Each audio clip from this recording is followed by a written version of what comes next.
ललितपुर से खबर। जनपद ललितपुर महिला चिकित्सालय में हो रही दलाली के विरोध में समाजवादी पार्टी के कार्यकर्ताओं ने मेडिकल कॉलेज के प्रिंसिपल का किया घेराव।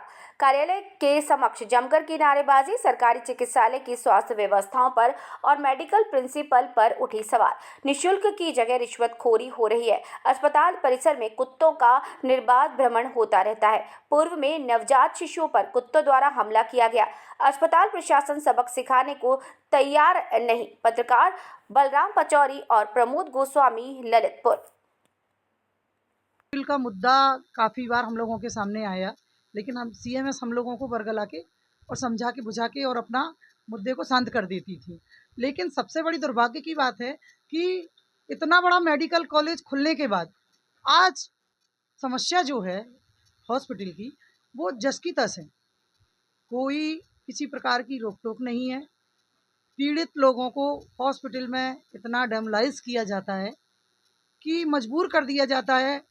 गरीब महिलाओं के साथ प्रसव पीड़ा से तड़पती हुई जो महिलाएं आती हैं महिला हॉस्पिटल में, और हमारा दुर्भाग्य है कि हॉस्पिटल जो महिला हॉस्पिटल है उसकी जो सीएमएस है वो महिला है, और उनके होते हुए और महिलाओं के साथ अगर ये अत्याचार हो रहा है तो क्या आप उनको महिला कहेंगे? आज समस्या जो आई है, जो महिला से, गरीब महिला से 6,000 रुपये लेने की बात आई है, उसको जब जनता के बीच में आई, मीडिया के बीच में आई, उन्होंने जांच कमेटी का एक लालच दे दिया, प्रलोभन दे दिया कि जांच कमेटी गठित कर दी है। तो जांच कमेटी जब आप ही के लोगों की रहेगी, वो चोर चोर जब मौसेरे भाई हैं, तो जांच निष्पक्ष कैसे होगी? आज हम लोगों का जो मुद्दा था अस्पताल को लेकर, लगातार जहां प्रसव पीड़ा से ग्रसित महिलाएं अस्पताल जाती हैं तो उनके साथ क्या बिहेव होता है, ये जनता से और मीडिया से छुपा हुआ नहीं है। सुरक्षा व्यवस्था के बारे में क्या कहना चाहिए? सुरक्षा व्यवस्था कहाँ है?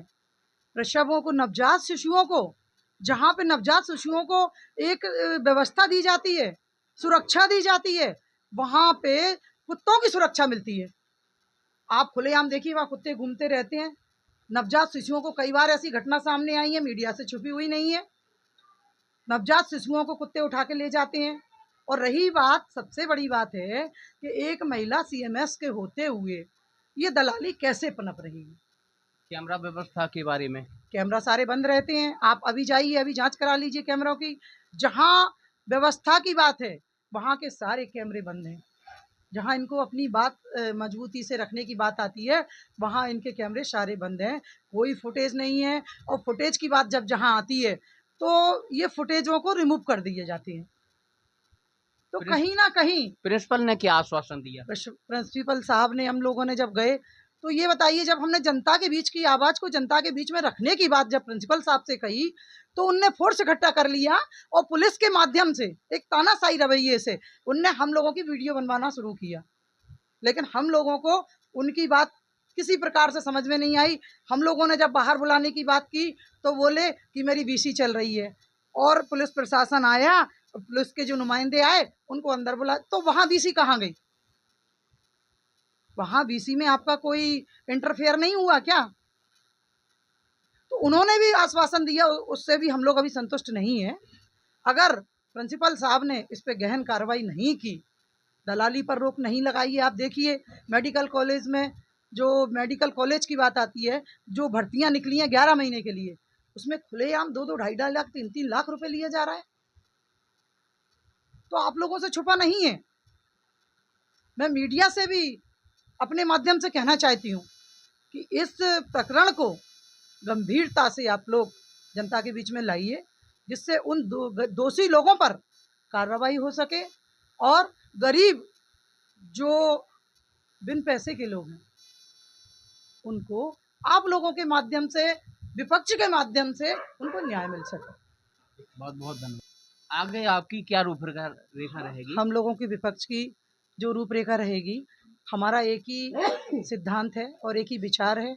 हम लोहिया जी के विचार से प्रमोद गोस्वामी। नमस्ते सर, अपना परिचय दें। मैं प्रधानाचार्य डॉक्टर दीनाथ।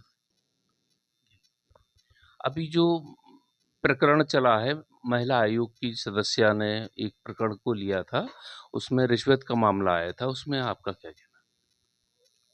ये जानकारी में आया है कि किसी से पैसे मांगे गए हैं, किसी दलाल ने, और इसमें जांच समिति मैंने गठित कर दी है। शीघ्र ही जो भी दोषी होंगे उनके खिलाफ सख्त कार्रवाई की जाएगी। जांच परिणाम आपके सामने आएंगे। जांच में दोषियों पे आंच आएगी क्या, हम लोग इतना विश्वास रखें? सख्त कार्रवाई होगी, मैं पहले कह चुका हूँ, सख्त कार्रवाई की जाएगी। धन्यवाद साहब।